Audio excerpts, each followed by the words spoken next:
Alors, nous allons maintenant nous intéresser au mouvement parabolique. C'est notre partie 3.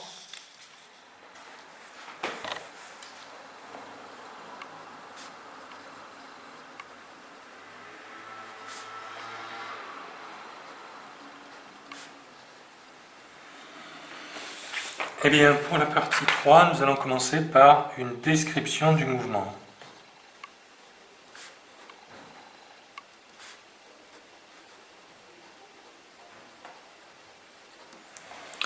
Le mouvement parabolique, on l'observe lorsqu'un point ou un mobile est soumis à un champ uniforme, par exemple un champ de pesanteur ou un champ électrique.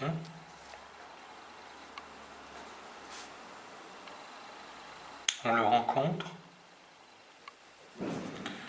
lors d'un mouvement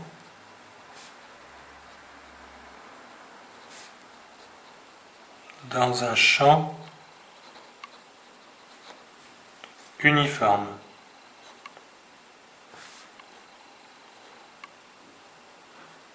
Champ de pesanteur, champ électrique.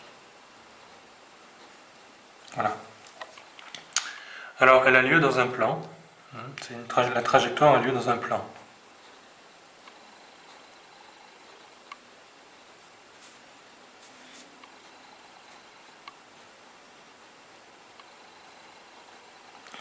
Ce qui signifie que nous pouvons nous intéresser à simplement deux coordonnées.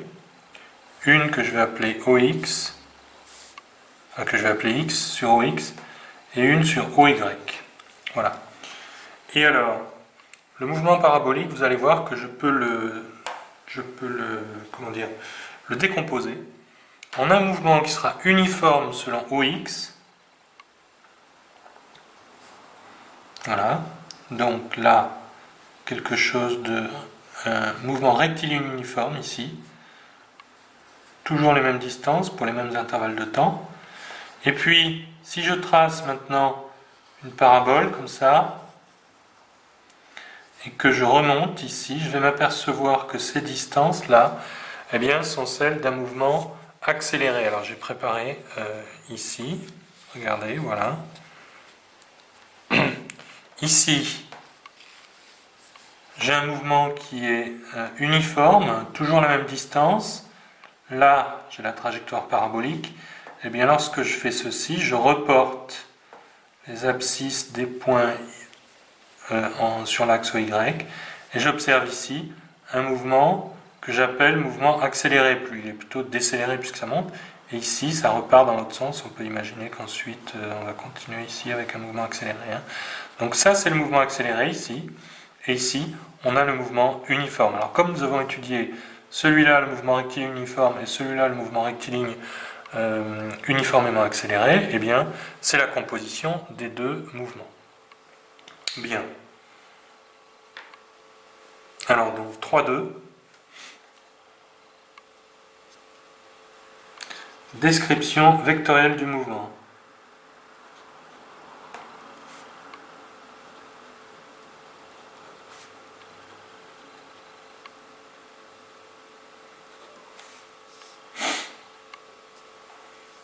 Alors cette fois-ci, le vecteur a à la fois une composante selon x et une composante selon OY.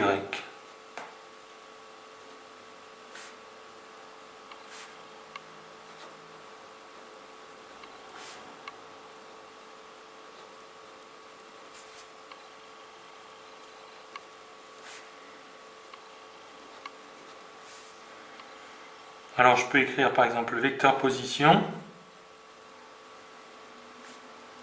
Je peux l'écrire donc xt fois i étant un vecteur unitaire ici. Et puis si je mets un vecteur unitaire ici, je vais l'appeler j. Eh bien, ce sera plus y de t fois le vecteur unitaire en j. De la même manière, le vecteur vitesse, je vais pouvoir l'écrire v indice x, la composante de la vitesse selon x fois i, plus v indice y, la composante de la vitesse selon y fois j, De la même manière pour a de t, l'accélération, le vecteur accélération.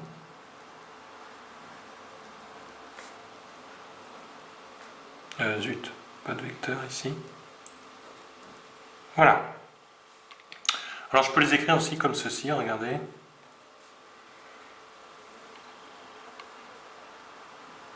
Alors je peux mettre soit ceci. Voilà, ça c'est une autre notation.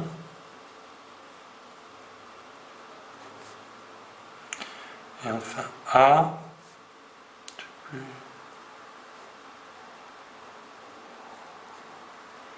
De t, tout ça, mais bon, on ne va pas se charger les choses. Hein. Alors ici, qu'est-ce qu'on peut dire de a de x? Eh bien, a de x, elle vaut 0 car le mouvement est rectiligne uniforme. Et enfin, AY est constante, est une constante.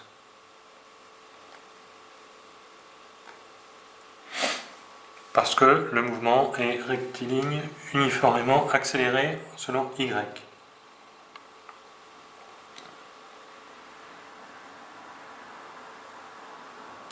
Alors bien sûr, là on a pris OX et OY, on peut très bien imaginer que la parabole soit comme ça dans un champ électrique, hein, c'est-à-dire qu'on échange les axes X et Y.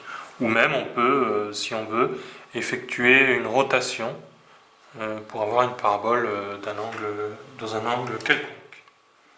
Alors maintenant nous allons nous intéresser à la trajectoire de cette parabole.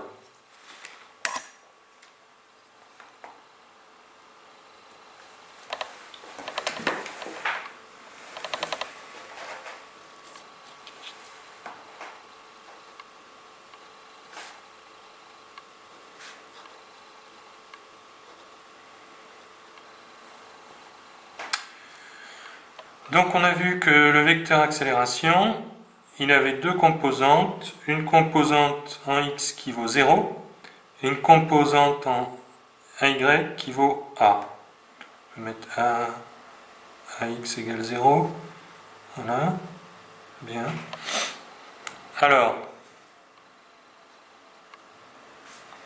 du coup, le vecteur accélération, eh bien, il va s'écrire comme la primitive de l'accélération, c'est-à-dire que le vecteur accélération, c'est la dérivée de la vitesse. Alors, quelle dérivée qui a 0, quelle est la fonction au départ? Eh bien, c'est une constante ici. Hein. Donc, V0x vaut une constante, parce que quand je la dérive, ça vaudra 0 par rapport au temps.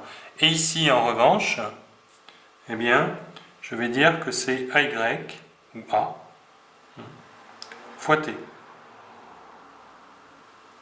Parce que quand je dérive A fois T, eh bien, je retrouve A plus une constante que je peux appeler V0Y. Voilà. Ça, c'est une constante. Alors maintenant, et donc le vecteur position, parce que c'est ça qui m'intéresse, qu'est-ce qu'on peut en dire? Eh bien, en x, on voit que ça c'est une constante, donc quelle est la fonction qui, lorsque je la dérive, va donner V0x? Eh bien, c'est V0x fois t, ou V0x fois t plus n'importe quelle constante. La constante, on peut l'appeler x0. Alors, quand je dérive ceci, x0, la dérivée de x0 qui est une constante, ça fait 0, et la dérivée de V0xt, eh bien, c'est V0x. Alors maintenant, ici, eh bien, on a déjà vu le cas pour le mouvement rectiligne uniformément accéléré.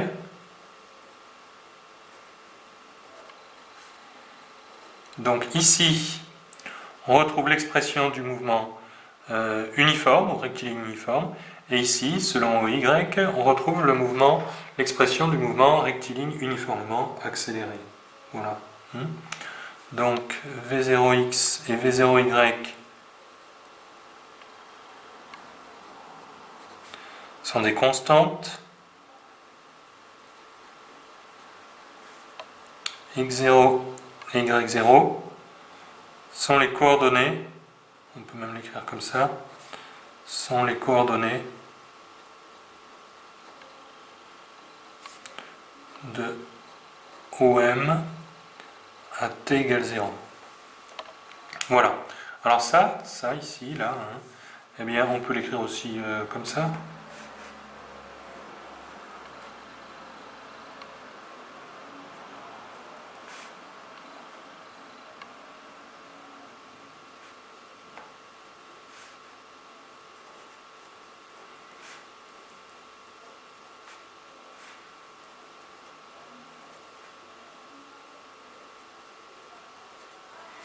J'ai oublié t ici. Eh bien ça, c'est ce qu'on appelle l'équation horaire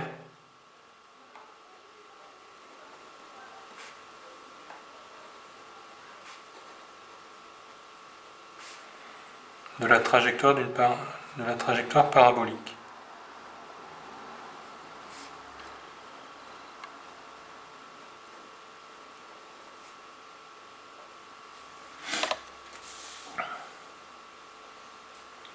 Équation horaire. Alors maintenant,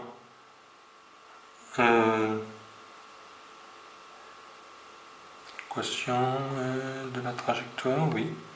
Alors maintenant, on va aussi s'intéresser à l'équation tout court. Hein. Alors on cherche à éliminer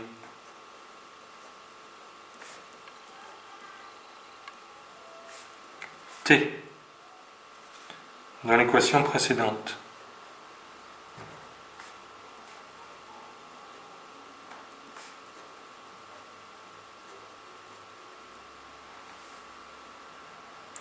Alors on va prendre m à l'origine à t égale 0.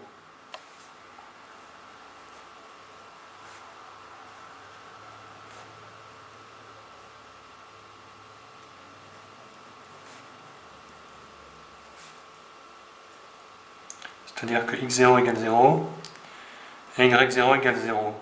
Donc on obtient x de t égale v0 xt, y de t égale 1 demi de at carré plus v0 y t. Et on voit que ici c'est multiplié par. Alors on voit qu'on peut prendre t qui vaut x sur v0x et du coup on va injecter cette valeur là-dedans. Alors ça fait du coup y de t si on veut, mais là il n'y a plus de t justement, donc je ne mets plus y de t. Je vais remplacer t par x sur v0x.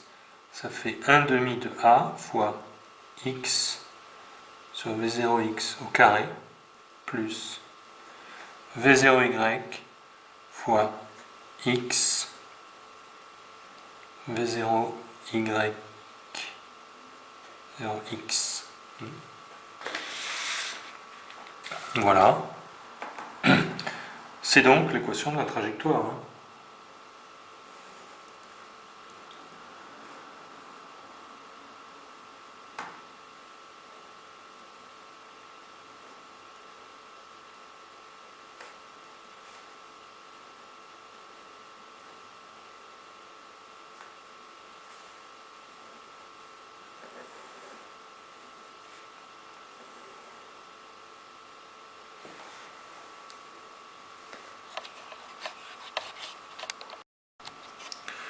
Et on peut aller un peu plus loin encore. Si je considère l'équation, si je considère une parabole comme ceci, je peux mettre le vecteur vitesse à l'origine.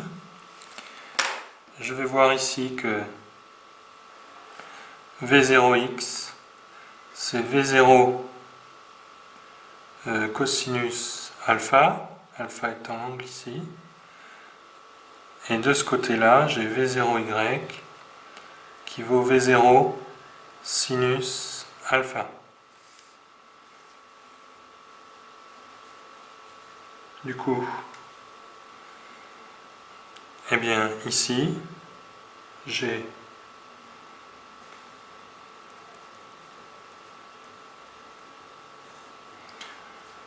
v0 carré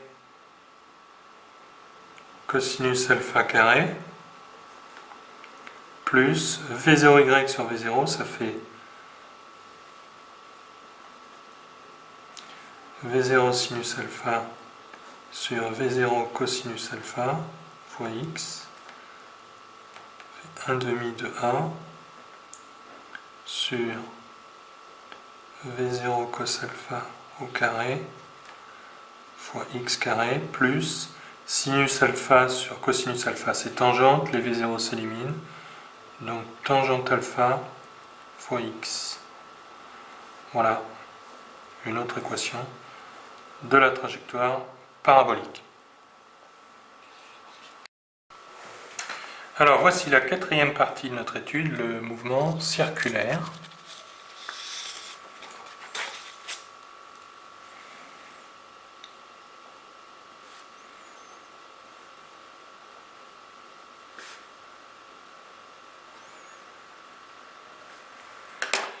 Alors on va imaginer qu'on étudie un mouvement sur un cercle.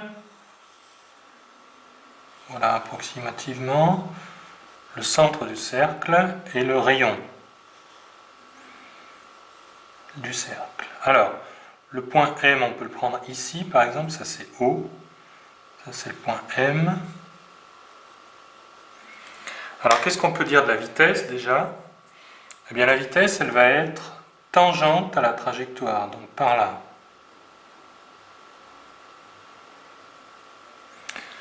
Bon, d'accord.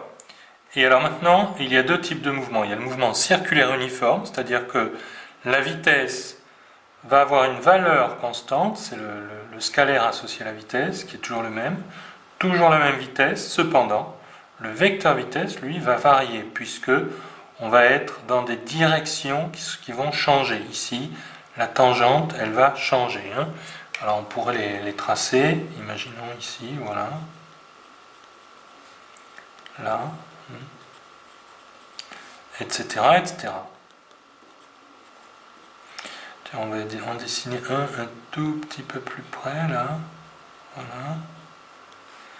Et un petit peu avant. Pas très tangent celui-là. Voilà. D'accord. Bon, celui-là non plus, il n'est pas très tangent d'ailleurs. Bon, peu importe. Alors, ça c'est pour le mouvement circulaire uniforme. Donc, dans le mouvement circulaire uniforme,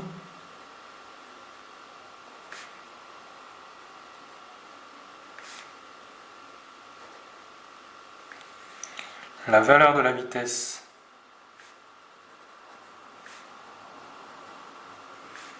est constante. On va souligner le mot valeur.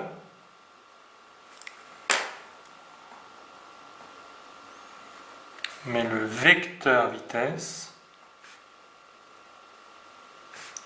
change toujours de direction, ou change de direction en permanence.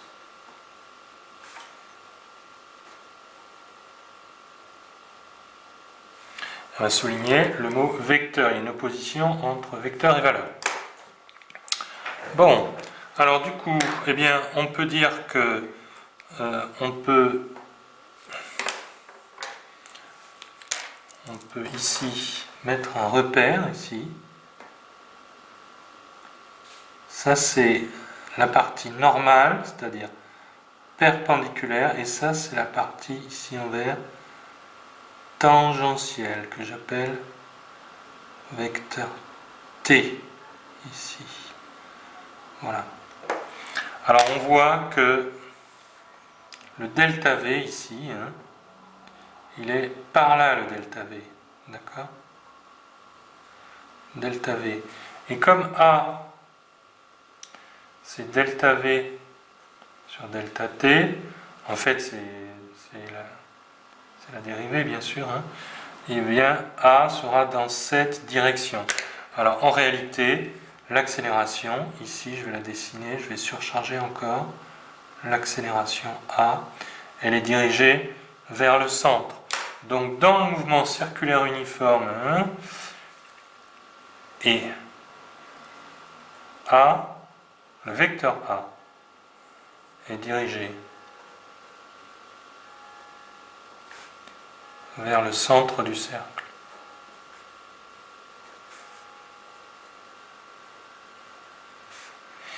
Alors A, ce sera donc quelque chose fois n.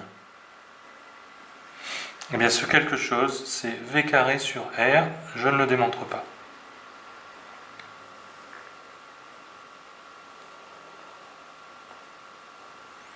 Voilà ce qui caractérise le mouvement circulaire uniforme.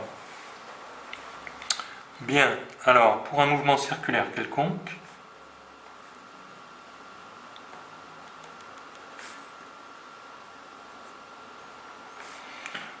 ou non uniforme,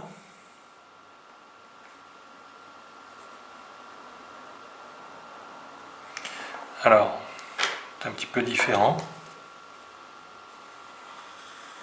Donc on a un cercle, un arc de cercle, mais cette fois-ci, la vitesse peut par exemple être de plus en plus grande.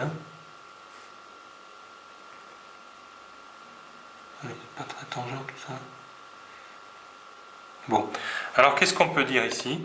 Eh bien l'accélération, elle ne sera plus perpendiculaire, on a le centre du cercle qui est quelque part par là, sera plus dirigée vers le centre du cercle, mais on peut quand même dire qu'elle est dirigée vers l'intérieur, ici.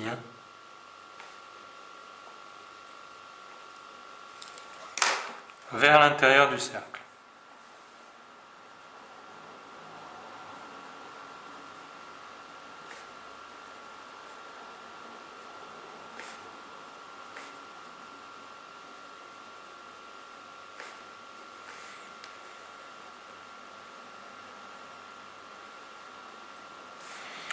Et alors on peut décomposer A selon une accélération normale plus une accélération tangentielle.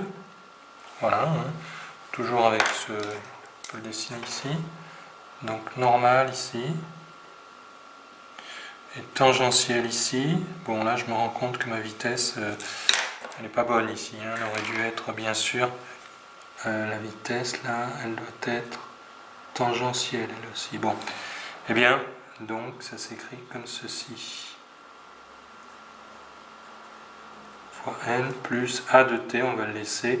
En réalité, c'est la valeur, c'est la dérivée de la valeur du vecteur vitesse.